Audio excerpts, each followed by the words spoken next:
In this section, we'll take a look at the design pattern called command. The command pattern is one of the most used patterns, but I will teach this pattern a little bit different from the other patterns.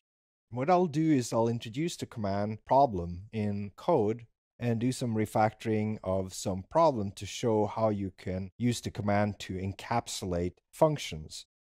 And then I'll do a whiteboard discussion of the command pattern by taking a look at Eclipse and the way they use command. Finally, I'll also take a look at some of the new features in Java that improve the implementation of the command pattern. I will use Eclipse to show you this pattern, and I'll start by creating a new class. I'll just call that class for demo and put it in some package. I'll let this demo class be executable by adding a main method to it, and we'll have a very trivial problem. What we want to do is we want to print out the sum of a sequence of numbers from 1 to 100. I'll start by adding the print statement, and then from within the print statement we'll call a function that we have to write. I'll create a simple method called sum of sequence that takes a lower and an upper bounds and then summarizes the sequence in between. I'm just going to simply create a sum variable and do a for loop that goes from the lower including the upper and then summarizes them and returns the sum to the caller. What I want to focus on is this algorithm that we created, trying to make that algorithm reusable. Just to make sure we get 5050, let's add the call to the function in the print statement, and I also need to make the function static so we can call it. Now we can run it and we see that indeed the answer is 5050.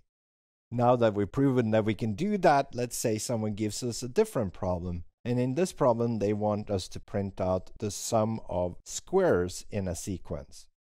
Simply copy the line and say we want now to print the sum of squares from, say, 1 to 10. And as computer scientists, we recognize that the algorithm for calculating the sum of squares in a sequence will be very similar to the one that we did earlier, the sum of a sequence. We do a copy and paste of that algorithm.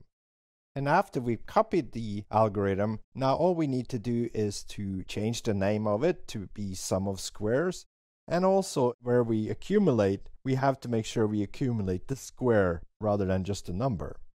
Now if I can calculate that correctly, that should be 385. So we can run the program and we see that indeed it is 385. Every time we do copy and paste of something in code, we should always think twice about it. Alarm bells should come on. Is there some other way we could do this? Is there some way we can capture whatever was common between whatever we copied and the modified code that we wrote? And we see that the two algorithms are almost identical, apart from the function that is applied to the number in the sequence. Now, what if we could encapsulate that algorithm somehow? And the command pattern is about taking an algorithm and making it into an object. Some people would call that reification. I'm just going to call it function object in this case. But it's basically about taking an algorithm and making it into an object so we can pass it around, so that we can have variables that point to it, and so on. You see, the concept of sum of a sequence is reusable if we could just make the function into something. So if we had a sum function that took a lower and upper bounds and then a function of type f, we should be able to capture the commonality between the two functions. We could now copy the algorithm and simply change the statement where we accumulate to f of I. Unfortunately in Java that is an invalid syntax, so I'll come back and fix that later. But assuming that we had such a function, then we could simply, in our call to the sum, pass in the algorithm that we want to apply. So say we could simply just pass in I for the first example and then I times I for the second example. In languages that support functions as first-class objects, that might very well be possible. But unfortunately, that's not possible in Java. So we can use some tricks to make that work. And these tricks are very similar to the idea of the command pattern. We will make a function into an object. So I'll simply use Eclipse refactoring tool here to introduce the interface function.